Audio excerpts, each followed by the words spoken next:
Well, we are back again. Another beautiful day. Happy Monday, everybody.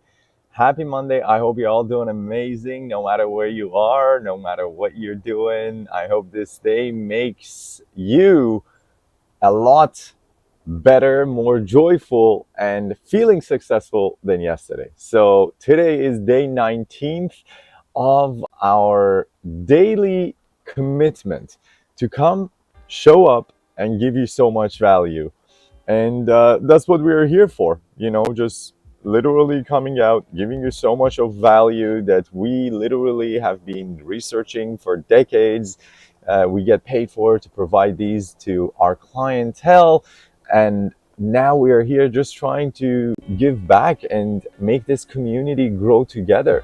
Because without our commitment to growth, to ourselves first, and then to our community, we stand no chances of ever succeeding as a society. So the first and foremost foundation of being able to do anything for anybody else is to first do for yourself. This helicopter is just sticking around and not going anywhere. Can you guys hear that? What's up, guys? Recording here. Thank you, boys. I would appreciate it if you just left us to do this in peace.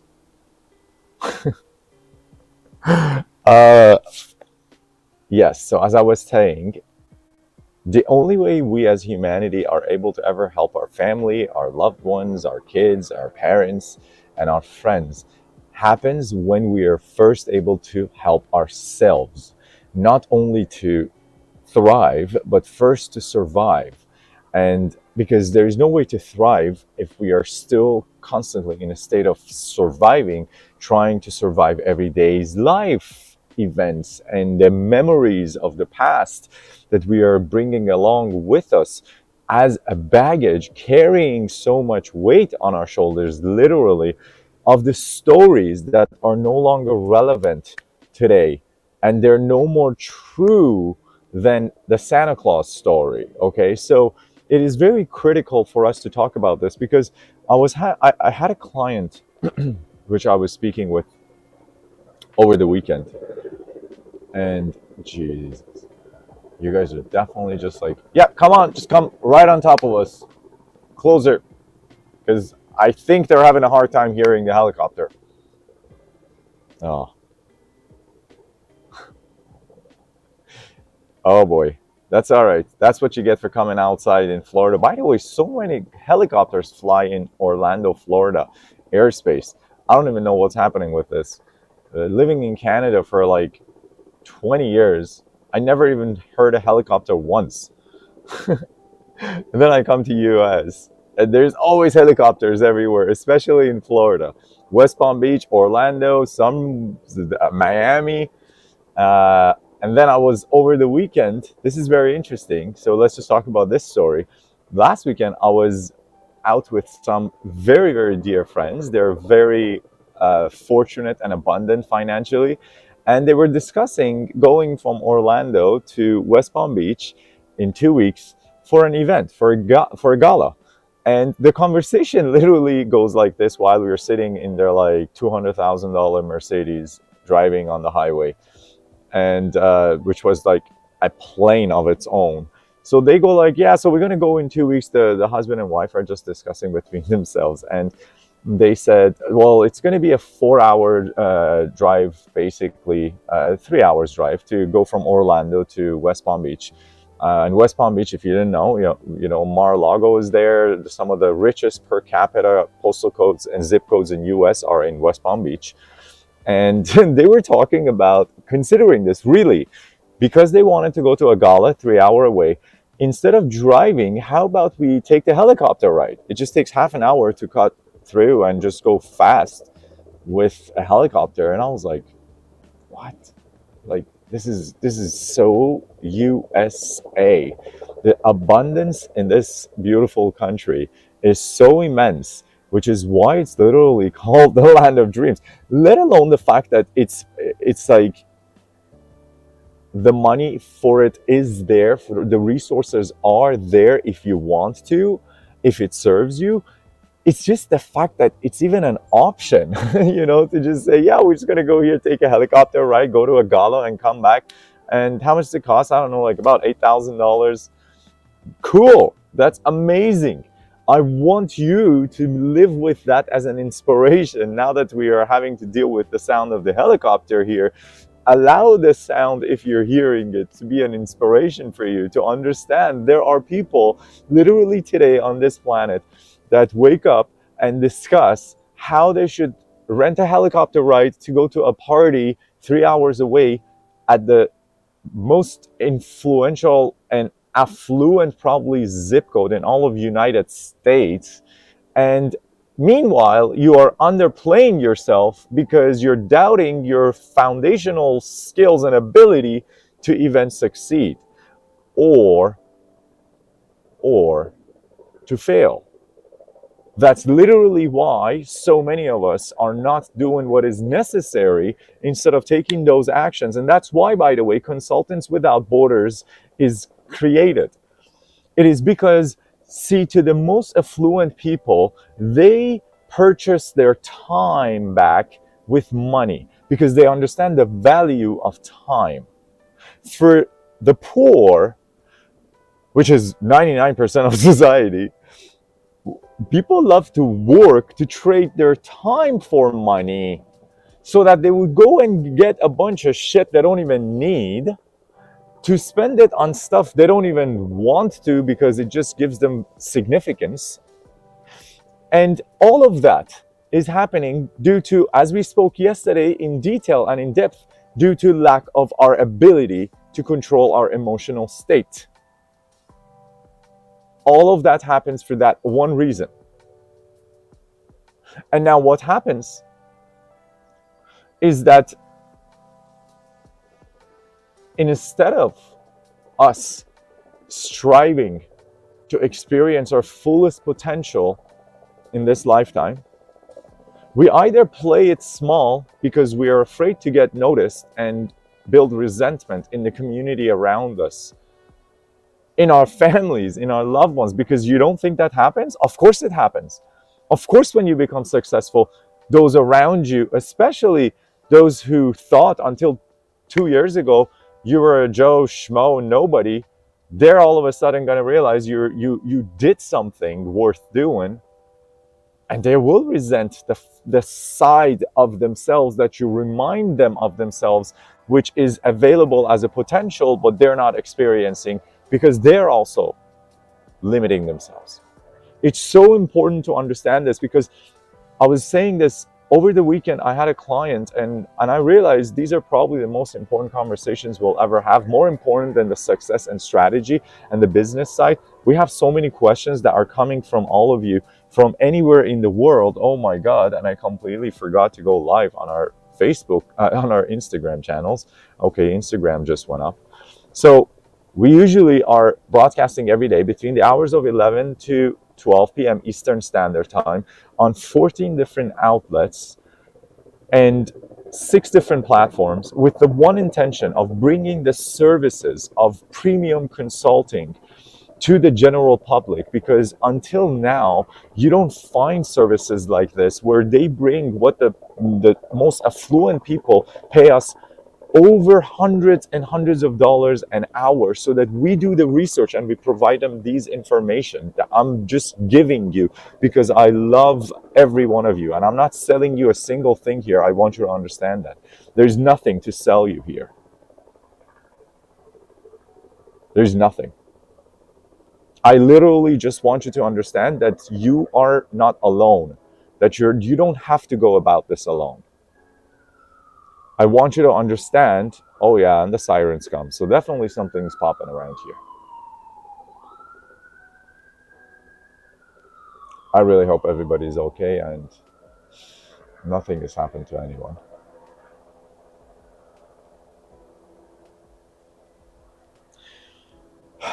I want you to know you're not alone. I want you to know that you don't have to be alone. See, one of the most powerful things that the legacy media and the establishment that has been governing Earth methodically and systematically and historically for thousands of years, through generations to generations, through kingdoms to kingdoms, through governments leading to the next governments.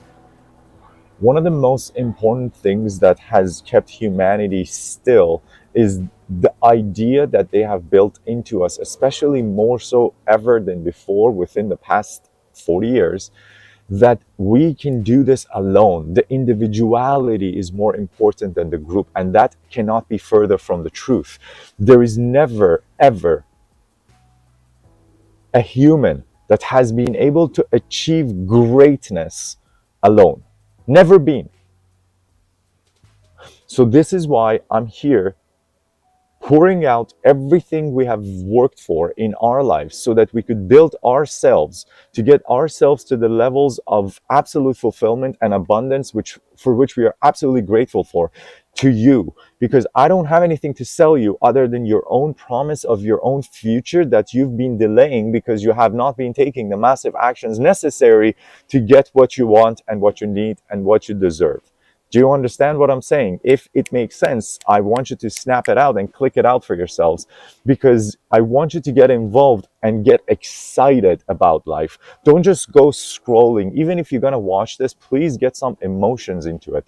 Instead of sitting down, if you're watching this, get up and watch it. I don't know where you are or which platform you're on, which country you're in watching us, but I want you to understand, whether there's one person in the room or you're the only person or hundreds on some of our platforms, this conversation is for you alone, for you to give yourself the absolute attention at this moment. And I'm not asking me to have your attention. I want you to pay attention to yourself for a second and think, what has been preventing you from experiencing what you think you deserve? I don't know what you think. I don't even know what you deserve. You only know what you deserve. But we all have reasons. And this is what I was telling you. Over the weekend, I had a client. And this client was having massive health issues. Cancer, open heart surgeries, coming from an affluent background. And I'm telling you these things because all of our clients are mostly at a personal level, people who are doing very well in life. Because just the fact that they could afford paying $600 per hour is a telltale of what they're capable of. And we were trying to do some NLP, neuro linguistic programming, coding, to change some of the underlying software that is running the hardware within her. We were just trying to do that, assist her to do that herself, because there's nobody that can do that for you. And this is the conversation that comes up. And by the way, we have this actually, our amazing team has found me this amazing conversation from Dr.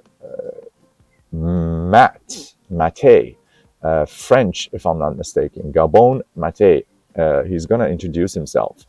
But we're going to listen to him actually talk about why do we as humans go into patterns of addictive experiences only because we're chasing the instant satisfaction of dopamine, just that shot, that cheap shot of dopamine that makes us feel good because we are not feeling good. See, do not ask why addiction, ask why the pain.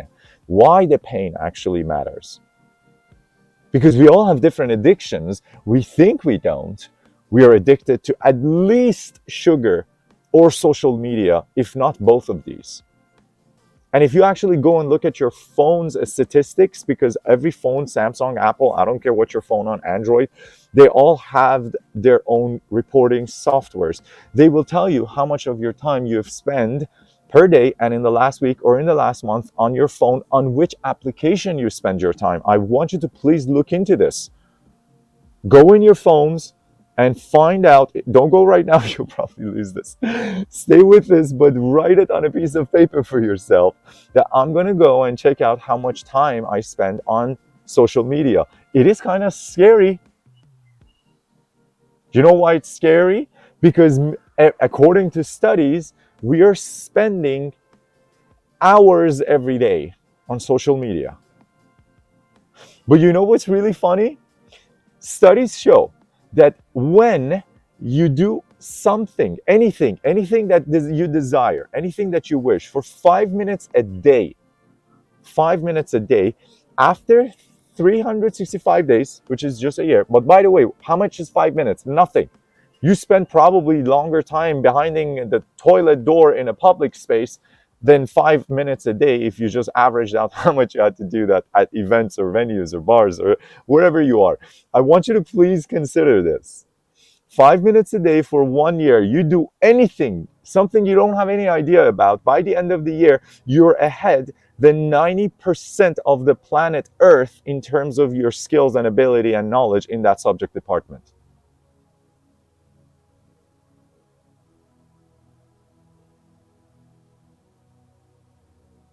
This is very interesting.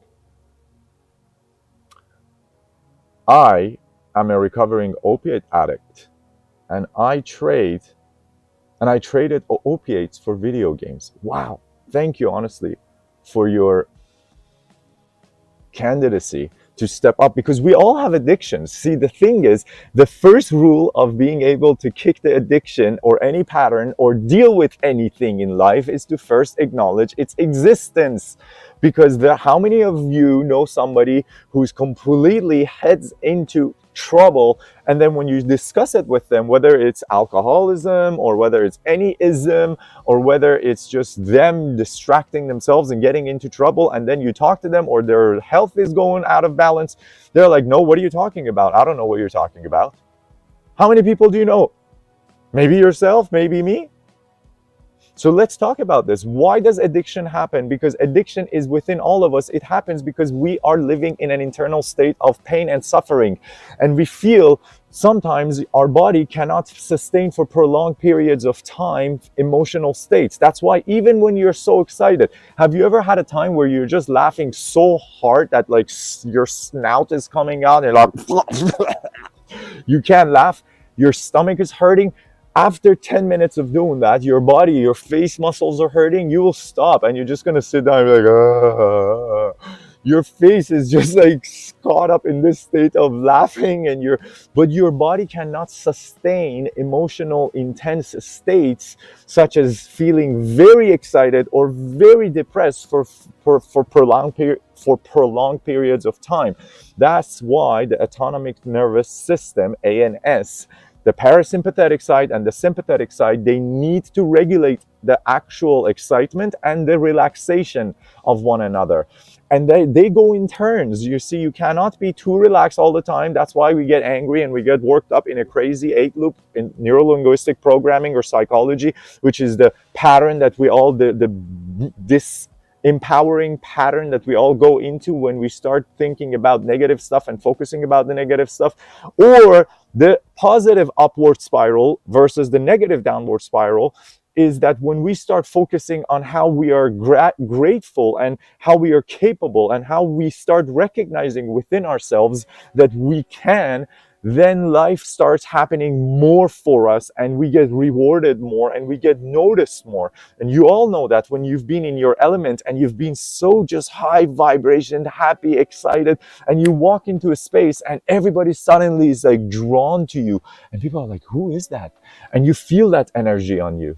Versus any time where you feel like you don't even exist because you're so living in your own head, just having these conversations about the pain that I was just referring to, that is the suffering, is the void within all of us, that we get so caught up in the sauce that you walk into a space, it could be a party, and you still feel invisible because nobody is noticing your presence because you're not present. You are literally living in a loop of past hell, emotional suffering states that you're carrying with you, which, by the way, when held on to for long enough, it just sits in your autonomic nervous system as a habit of that your body just revisits and revisits, and it turns into problems, emotional pain.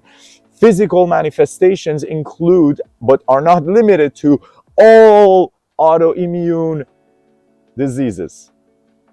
Cancer, anything you want to think of. There are so many studies today talking about this, guys. And I'm having this conversation with you. As you can see, I'm not selling you anything. I'm just trying to have a conversation with you. Whether you or your loved ones, anybody around you, is having an experience of profound suffering for an extended period of time, it is sooner than later than the autonomic nervous system and the immune system, because the immune system is 100% controlled by the ANS at a subconscious level, because you don't think about your white blood cells have to go to this part of your life and attack the zombie cells that have turned from dying cells that refuse to just detonate themselves, and now they're turning into what we call zombie cells. And these zombie cells are eating the resources of the body, which become tumors, and the autoimmune system is destroying those at every second. There is millions of these that are happening. See, think about it this way: 3 million cells every second, between 3 to 5, are replaced within our body every second. I want you to think about that for a second.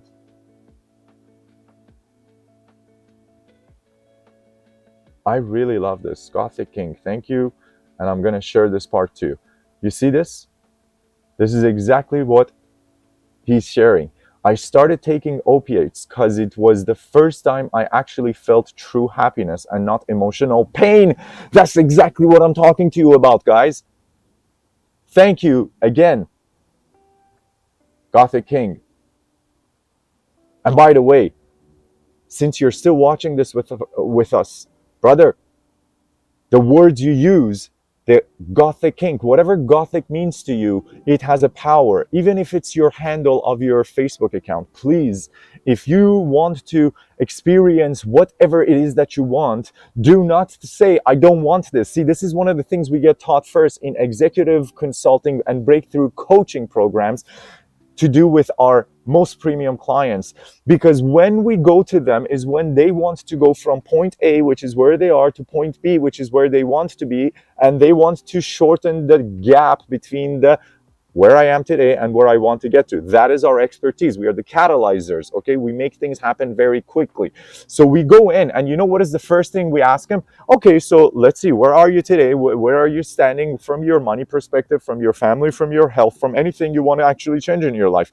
Okay, cool. Now, where do you want to go? You know what is the first conversation that always comes up every time? Oh, well, I definitely don't want to experience being broke. I definitely don't want to experience having a bad relationship. Well, wait a second. I did not ask you what you don't want to experience more of. I just asked you, what do you want?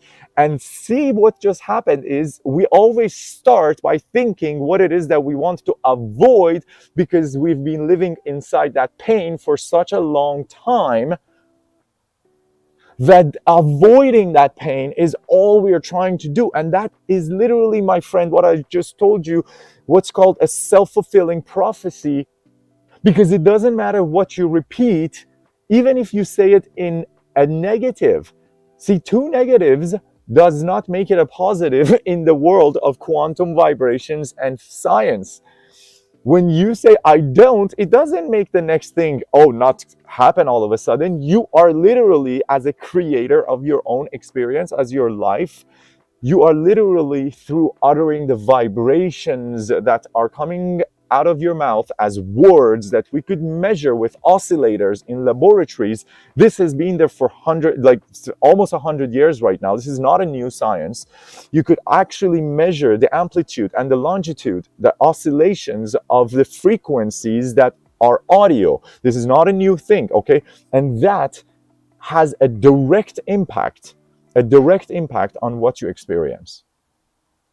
That's why I was saying it yesterday. There are so many studies that show the name the parents give to one child can completely change, and does completely change, the path of that child. We see when a girl is named Rose, most of the times she becomes very, very soft. You don't see a Rose that's just angry and it's coming at you with a hack. And you don't see Maximilius as a person who's coming to you like, Maximilius comes strong through the door, and you're like, who's that? And they're like, that's Maximilius. And you're like, oh shit, that is Maximilius. your name that you carry with you as a tag, which, by the way, the army understands this so quickly, which is why they have call IDs. They have unique call IDs for every soldier, because they don't want you to be the old person of the past, because they're training you psychologically to be somebody new who could actually pull the trigger and take somebody's life. That needs a lot of training. No human can do that without training. That's why they put a call ID on you, a call sign on you, which is a different name. Night Fox, Night Owl, Raging Tiger, whatever they want to call you. Or they just give you a name, a letter and a name, because they need you to disassociate yourself from the name and the identity of the person of the past who was the child of somebody, and the brother and the father to somebody, so that when in the radio it goes like 6-8, this is your time to pull the trigger, you go like, yes it is, fuck, boom. You don't think about it. You can't do that. You're there on a mission. And that's what I'm proposing to you and inviting you to understand right now, my friend. You are here on a mission, and that mission is not to be miserable. That mission is not to suffer. That mission is literally... See, I'm not a religious person. I want you to understand this. Any references that I'm making for you, they come from 100% a scientific background, because I am a nerd. I'm a geek. I love studying and learning. And stay with us for the addiction, because this is what the conversation is about today. Our addiction, our desire, addictive personalities that pull us towards doing things obsessively that are not serving us. If this resonates with you, click it out, because I want you to move your body and don't just sit still in one state, because we are going through right now what's called an energetic portal, that by just playing along and co-creating this with me, you get to experience a new possibility, a new vision into your own life and future. And the past, of course. That's what I'm inviting you to do on here. I'm not charging you anything. I'm not selling you nothing. This is a one-to-one love brother connection, brotherly connection. I'm here to serve you if you want to serve yourself or your family. If you don't, that's fine. Just do whatever you want to do. Love you. Thank you. So I want to tell you this. Everything I study, because of my job, I have to keep on studying, but I love it because it just keeps me on my toes with the newest inventions, with human ingenuities that are coming out on the cusp of the science, because I love to do this. But aside from this, this starts from a beginning of being born in the Middle East in a family that was in a country that was Muslim. By force, they would beat us as kids to make us go pray in the prayer room. So I want you to understand that when you are born as a human in a space, in a specific geographical area, you end up taking on the language, the culture, and the religion of that area. That's right. So when you're born anywhere, what your culture is, what your background is, what your religion and your language is, just given to you at that moment. So then imagine being beaten as kids to have to go to pray in a prayer room in a basement of your school, round everybody up every day, kick everybody in the basement, and go start praying. Okay, no problem. That's how we start our life. Then we immigrated. We came to Canada with my family when I was 14, and in Canada, I ended up being put into a Catholic school. So imagine a kid that was just beaten to take up a religion that I didn't even want to have anything to do with, because obviously, when has humanity ever responded to negative coercion and negative ways of altering behavior? Never. We know that from Pavlov that even our dogs cannot be trained with just negative reinforcement. That's why the positive reinforcement is always the path. However, that's not the conversation. So I come to Canada, I get put into a Christian school. As a matter of fact, a Catholic school, which they're pretty straight with the religion. So as they should be, no judgments. So now I'm completely just exposed to a new environment. And by the way, Muslims, They beat into us that you're the best, just like the Christians beat into themselves that they're the best and forget everybody else. And the Jewish do the same thing. The Buddhists do the same thing. Everybody says we're the best and F the rest. Okay, so the point is this: you come from one human being, from one of these, into the complete alternative paradigm, and you're like, oh, wait a second, are we just going through like a twilight zone here? Like, because these guys were just saying the same thing in their own language, in their own country, about something that was not this, and they were saying we're the only real ones. They're saying lies, and now I'm here. They're like, well, we're the only ones, that everybody else is just wrong. And I was like, what the hell? So the moment I graduated out of high school and I went to university, I was like, enough of this. No more continuing to pick education. But the nerd within me goes like, hey, come on, bro, come on, you're gonna do this now? You've gone through two full sets. You know, like Catholicism very well now. You've attended masses. You've been to, you've sat in the religious programs in school, and you come from a Muslim-born country. You're telling me right now you're going to drop this ball and you're not going to actually continue figuring out what everybody else is saying? I was like, oh, fuck. All right, cool. So we're in university and we take a world religion course as my electives. I started attending it just actually at the beginning without even taking it for a few sessions. I just attend it. I love it. I'm listening to it. I was like, oh, interesting. So they're talking about all 6 different primary religions and then all of the smaller ones. I want to see what they all have to say. The funny thing is, when you study them, they all say the same thing. It's just they say it in their own language, which they initially came from. They all have the same one creator, and they're all fighting over the words on who gets to call it what name. This is the biggest problem we're having as humanity. 2,225 years into the last biggest prophet on this planet, and we're still having humans killing each other in the name of calling the thing that created all of this a different name. You want to call it Allah, you want to call it Holy Spirit, you want to call it Yahweh, you want to call it Shiva, whatever you want to call it. There's like thousands and thousands of names for it. The funny thing is, the nature doesn't even have a name for it. It's just connected to it. But since we love to disconnect ourselves from the source and pretend like we are these big things on our own, it's so much more convenient to just put a name on the thing that created all of this, and now go and try to shove that down somebody else's throat and telling them that my name that I call it is the right name and the one you call it is the wrong name. Now, why does all of this matter? It's the suffering, it's the addiction, and it's the pain and the states of suffering. And this is what I was trying to tell you. One of the most profound things, and I'm going all over the map, but if you stay with me, you'll see how this all ties to each other. Every day we come between 11 a.m. to 12 p.m. to actually serve you with these empowering strategies, thought structures, and deconstructing really of all the things we have learned, because it is only through unlearning that we get to open up space to learn new subject matters that will help us succeed and bring about wealth, health, success into our lives and into our families' lives. So don't lose this. Stay with me. We started with the client over the weekend who's well-to-do.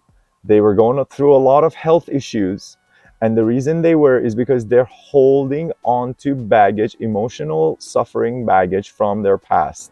And the reason they do that is the same reason every other human has been doing it, is because we're taught that living in those lingering states of suffering from the past actually allows us to care, and we just stay in there. And the funny thing is, we don't even do this to people that we hate and our enemies. We just go to war with them one time and we just get it over with. We either kill them or kill ourselves. That's what humanity is being done for thousands of years. Yet you know what we do with ourselves? We go every day in hour-to-hour basis, and we become our own judge, our own prosecutor, our own defense system, and our own executioner. So we go and we just constantly live in this state of, why did I do this? Why did I not do that? Oh, I had to. No, I didn't have to. It was absolutely not necessary. Yes, it was. How did I even get into this? Oh, it was because of how I was a victim to that. And no, I wasn't. I was actually my choice. No, what are you talking about? Are you saying it was my choice to get butt hurt and get stabbed in my back? And the conversation will keep on going. And then at the end, when we get so exhausted, I'm just like, oh, fuck. I've been doing this for like God knows how long. I'm like, oh, I need to feel good right now. What do I do? I feel so shit. Of course I do. Okay, now here come the addiction for everybody. Different things. Some people go to sugar, instant satisfaction, dopamine. Some people go to porn. Some people go to sex. Some people go to work. Some people go to gym. Some people go to video games. Some people go to alcohol. Some people go to opioids. Doesn't matter what you go to. At this moment, we all want to break. We all want to breathe. So we're like, okay, what can change my state right now and bring me happiness? Because I've been in this shit show for a long time, and I do not want to be here any longer. Oh yeah, I know. Every time I go and I eat something, it makes me feel good. Those, my friends, are the ones who are not able to manage their weight.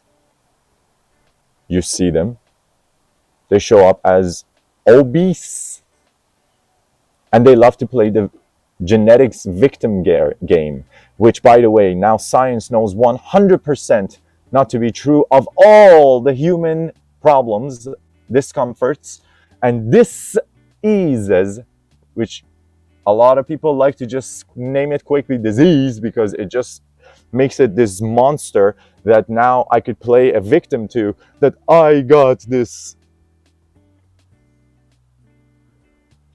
This ease just means you threw your body out of a state of ease, which is where your natural home state is. So now, what do people do? They actually throw themselves into this roller coaster of, I don't feel well. Okay, for me to feel well, I need to do the cheap shot of instant satisfaction, get that dopamine in my system. And then within, oh wow. Within, I just realized that we have a client meeting, and here I am trying to serve and do my best to be here. And I really, really want you all to get so much value from this before I leave. So allow me to put this together, because we're going to watch a video of Dr. Gabon together talking about addiction, where we get to speak inside his beautiful human mind and the studies he's done. And this is not about opioid or heroin addiction. This is about all humanity's addiction. I want you to tune in with this, because we all have it. Social media, by the way, our phone is the biggest addiction of humanity right now. Studies are done on this. Immense studies are done on this. So understand, the reason we go into addictive patterns is because we want those cheap dopamine instant satisfaction shots, because we are living in a constant state of suffering since we have been the judge, the executioner, the defense, and the prosecutor of ourselves, living in a constant and perpetual state of familiar past, which only gives us a predictable future from which we want to not be involved in any longer, and we want to escape, and yet we find no way of doing it. So then the easiest way is to just distract myself right now by getting myself into anything that makes me feel good, or video games, by the way, as Gothic King said nicely too. Anything you do, the gym, anything, working. So many workaholics out there, so many shopaholics out there.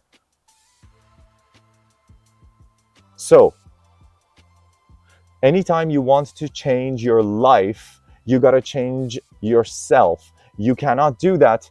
And here the thing is that I am here to serve you, not to please you. I'm not getting paid for this. I'm not selling you anything. So I don't care if you believe this or not. I don't care if you're gonna hear the sound of reason or the sound of your higher self, which I don't claim to be any of the things that I say. I just channel what comes through so that I could best serve you, my clients, and everybody that I love. I'm telling you, I want you to understand that your state, your controls your life. Your state controls your life, and your state comes from the meanings and emotions within you. What emotions you feel create how you show up, and how you feel, what emotions you feel, come from how you think. So if you want to have a different outcome, aka a different life, you need to change how you feel, and in order for that, you need to change your thinking. With that said, I would like to invite you, because this conversation goes deep, and we attend 10-day seminars, 4-day Tony Robbins seminars from morning 9 a.m. until 11 p.m. at nighttime to understand and be able to implement these within ourselves. So I am just trying to put a, what is it called? The needle's hole. I'm trying to push pressure as much information as I can through that needle's eye, that's what it's called, not needle's hole. I'm trying to funnel as much information as I can through the needle's eye, so that hopefully, and I know it may feel like drinking out of a fire hose, but it will serve you at the right time, at the right place, because this comes not from me. This is the message from yourself, from your higher self, from your protectors, from your guardians, from your angels. It came to me through others, and now it's flowing through me, and I claim no responsibility to whatsoever of what I say.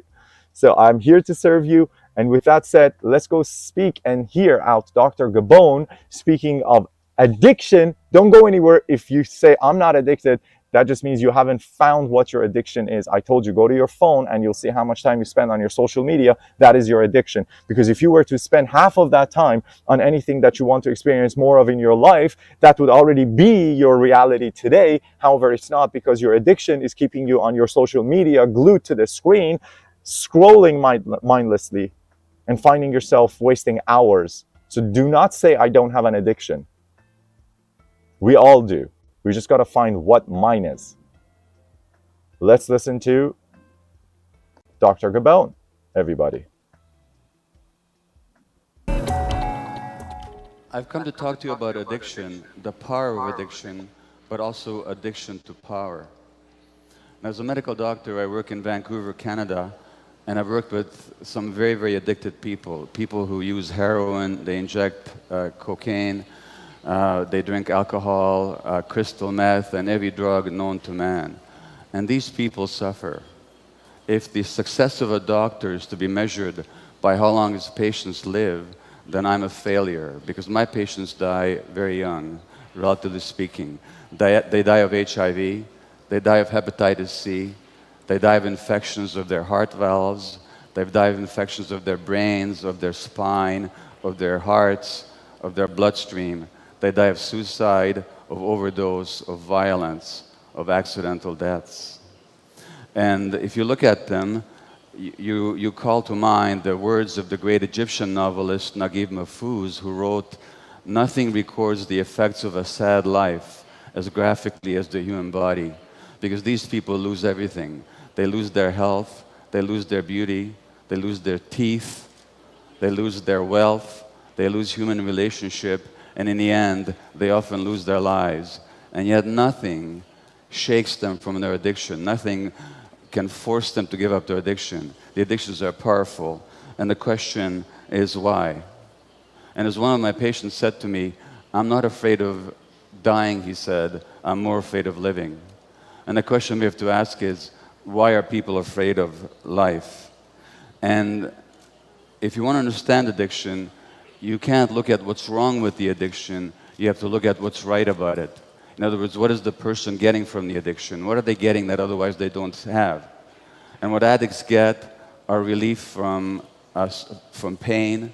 What they get is a sense of peace, a sense of control, a sense of calmness, very, very temporarily. And the question is, why are these qualities missing from their lives? What happened to them? Now, if you look at the drugs like heroin, like morphine, like codeine, if you look at cocaine, if you look at alcohol, these are all painkillers. One way or another, they all soothe pain. And that's what the real question in addiction is, not why the addiction, but why the pain. Now, I just finished reading the biography of Keith Richards, the guitarist for the Rolling Stones. And as you probably know, everybody's still surprised that Richards is still alive today, because he was a heavy-duty heroin addict for a long time. And in his biography, he writes that the addiction was all about looking for oblivion, looking for forgetting. He said the contortions that we go through just not to be ourselves for a few hours. And I understand that very well myself, because I know that discomfort with myself. I know that discomfort being in my own skin. I know that desire to escape from my own mind. The great British psychiatrist R.D. Lang said that there are three things that people are afraid of. They're afraid of death, of other people, and their own minds.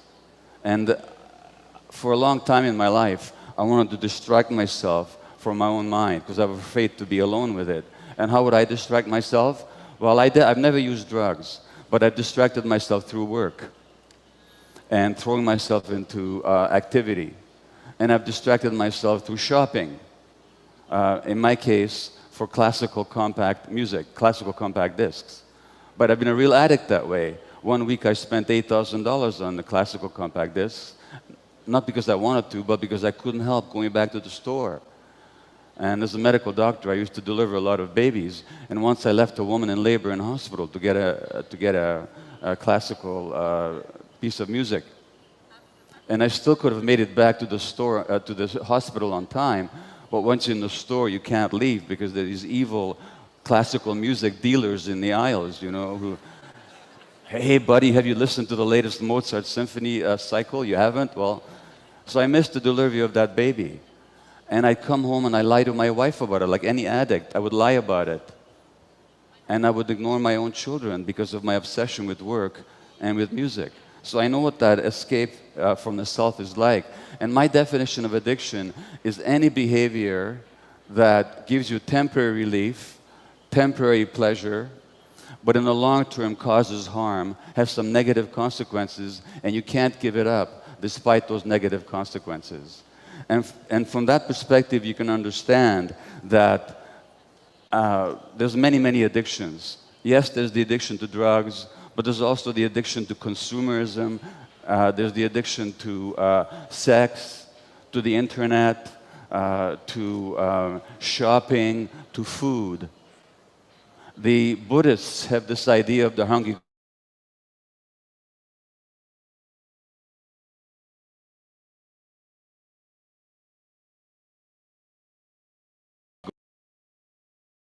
ghosts. The hungry ghosts are creatures with large empty bellies and small scrawny necks and tiny little mouths, so they can never get enough. They can never fill this emptiness on the inside. And we all hungry ghosts in this society. We all have this emptiness. And so many of us are trying to fill that emptiness from the outside. And the addiction is all about trying to fill that emptiness from the outside. Now, if you want to ask the question of why people are in pain, you can't look at their genetics. You have to look at their lives. And in the case of my patients, my highly addicted patients, it's very clear why they're in pain, because they've been abused all their lives. They began life as abused children. All the women I worked with over a 12-year period, hundreds of them, they had all been sexually abused as children. And the men had been traumatized as well. The men had been sexually abused, neglected, physically abused, abandoned, and emotionally hurt over and over again. And that's why the pain. And there's something else here too. The human brain itself, as you heard already, develops an interaction with the environment. It's not just genetically programmed. So the kind of environment that a child has will actually shape the development of the brain. Now, I can tell you about two experiments with mice.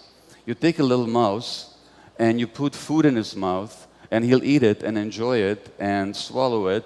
But if you put the food down a few inches away from his nose, he will not move to eat it. He will actually starve to death rather than eat. Why?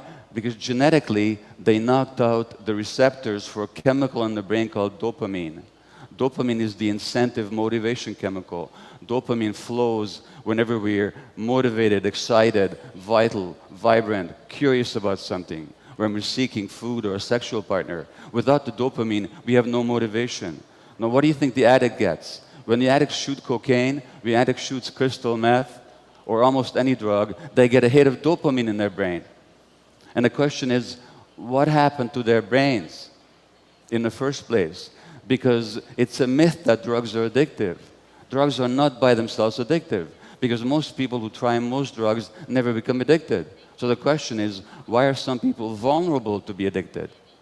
Just like food is not addictive, but to some people it is. Shopping is not addictive, but to some people it is. Television is not addictive, but to some people it is. So the question is, why the susceptibility? There's another little experiment with mice where infant mice, if they're separated from the mothers, will not cry for their mothers. Now, what would that mean in the wild? It means that they would die, because only the mother protects the child's life and nurtures the child. And why? Because genetically, they knocked out the receptors, the chemical binding sites in the brain for endorphins. And endorphins are our indigenous morphine-like substances. Endorphins are our own natural painkillers. And what morphine, or what endorphins also do, they make possible the experience of love. They make possible the experience of attachment to the parent and the parent's attachment to the child. So these little mice without endorphin receptors in their brains will actually not call for their mothers. In other words, the addiction to these drugs, and of course the heroin and the morphine, what they do is they act on the endorphin system. That's why they work. And so the question is, what happens to people that they need these chemicals from the outside? Well, what happens to them is when they're abused as children, those circuits don't develop. When you don't have love and connection in your life, when you're very, very young, then those important brain circuits just don't develop properly. And under conditions of abuse, things just don't develop properly, and their brains then are susceptible when they do the drugs. Now they feel normal, now they feel pain relief, now they feel love. And there's one patient said to me that when I first did heroin, she said, it felt like a warm, soft hug, just like a mother hugging a baby. Now, I've had that same emptiness, not to the same degree as my patients. What happened to me? What happened to me is that I was born in Budapest, Hungary in 1944 to Jewish parents, just before the Germans occupied Hungary. And you know what happened to the Jewish people in Eastern Europe. And I was 2 months old when the German army moved into Budapest, the Wehrmacht, and the day after they did, my mother phoned the pediatrician and she said, would you please come and see Gabor, because he's crying all the time. And the pediatrician said, of course I will come to see him, but I should tell you, all my Jewish babies are crying. Now why? What do babies know about Hitler or genocide or war? Nothing. What we're picking up on is the stresses and the terrors and the depression of our mothers. And that actually shapes the child's brain. That actually shapes the child's brain. And of course, what happens then is I get the message that the world doesn't want me. Because if my mother's not happy around me, she must not want me. Why do I become a workaholic later? Because if they don't want me, at least they're going to need me. Now I'll be an important doctor, and they're going to need me. And that way I can make up for the feeling of not being wanted in the first place. And what does that mean? It means that I'm working all the time, and when I'm not working, I'm consumed by buying music. What message do my kids get? My kids get the same message, that they're not wanted. And this is how we pass it on. We pass on the trauma and we pass on the suffering unconsciously from one generation to the next. So obviously, there are many, many ways to fill this emptiness. And for each person, there's a different way of feeling the emptiness. But the emptiness always goes back to what we didn't get when we were very small. What we didn't get when we were very small. And then we look at the drug addict, and we say to the drug addict, how can you possibly do this to yourself? How can you possibly inject this terrible substance into your body that may kill you? But look at what we're doing to the earth. We're injecting all kinds of things into the atmosphere and the oceans and the environment that is killing us, that's killing the earth. Now, which addiction is greater? The addiction to oil or to consumerism? Which causes the greater harm? And yet we judge the drug addict because we actually see that they're just like us, and we don't like that. So we say, you're different from us. You're worse than we are.